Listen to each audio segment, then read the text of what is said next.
Greetings everyone, Brett here with Hammerhead Model Making, and I am back with another 5-minute tool review. So Stedi reached out to me and sent me some of their sanding sponges, sanding foams, whatever you'd like to call them. And so for today's video, we're going to go ahead and take a look and see how they look and see how they work and if this is something that might be worth your while.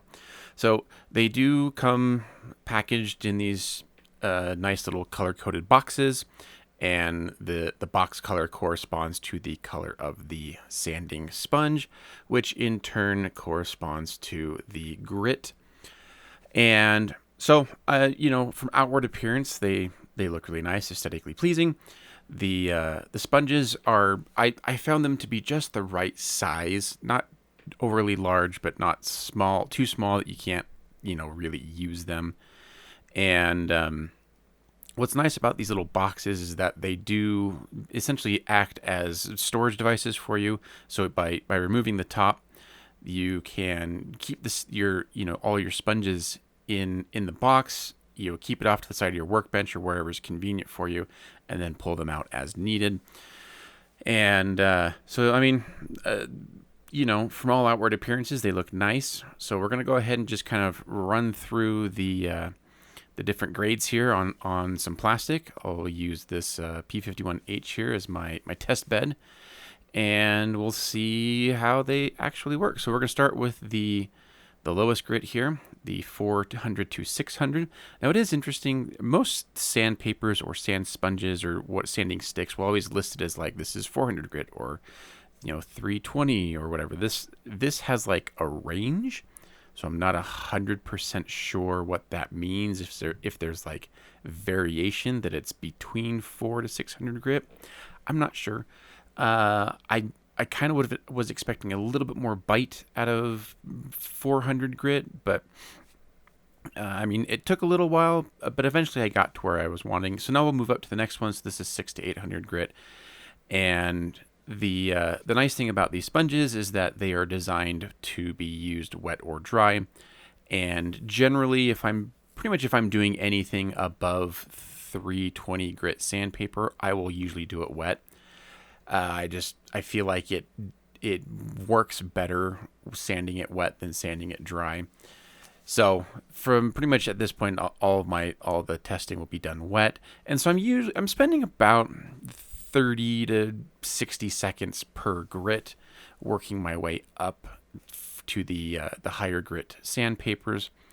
And in general, I think they're working. They're doing what they're supposed to do. They're sanding and they're sanding away the seam line on the upper part of this model kit. And so they're working and doing what they're advertising to do.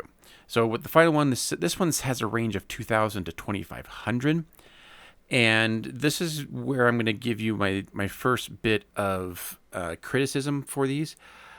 In all of the other sandpapers that I've used, when I hit 2,000 grit sandpaper, I'm usually I'm starting to polish the plastic. And the grit on the sanding sponge that's supposed to be 2,000 to 2,500, you'll see here this isn't polishing it at all. I'm still getting you can still see some fine lines in there. It's still removing a fair amount of plastic. And so it wasn't, the 2,000 to 2,500 wasn't working the way that I was expecting it to.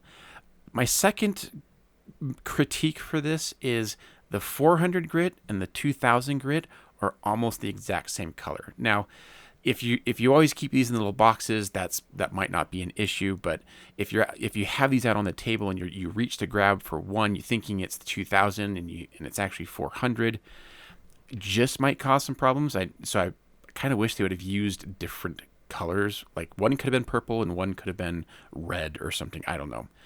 So, anyways, yeah, for the most part, they work. I will probably limit myself to using the 4 to 1,200. I don't think I will use the 2,000 grit because I will actually use regular 2,000 grit sandpaper that will actually do the polishing that I expect at that high of a grit. But the other ones, the other four, I think are usable. then, and I can definitely, see myself putting them into my tool set. They are convenient just in terms of the size, the containers for them. They fit on my little, organizer that I have on my workbench, and so they are rather convenient. But I just, I think it's a toss up. If you're really in the need for something like this, why not go for it? If you already have tried and true sandpaper or sanding sponges that work for you, then it's probably a pass on that. So, anyways, hope you find the review helpful, and I will see you guys on the next video. Cheers, everyone.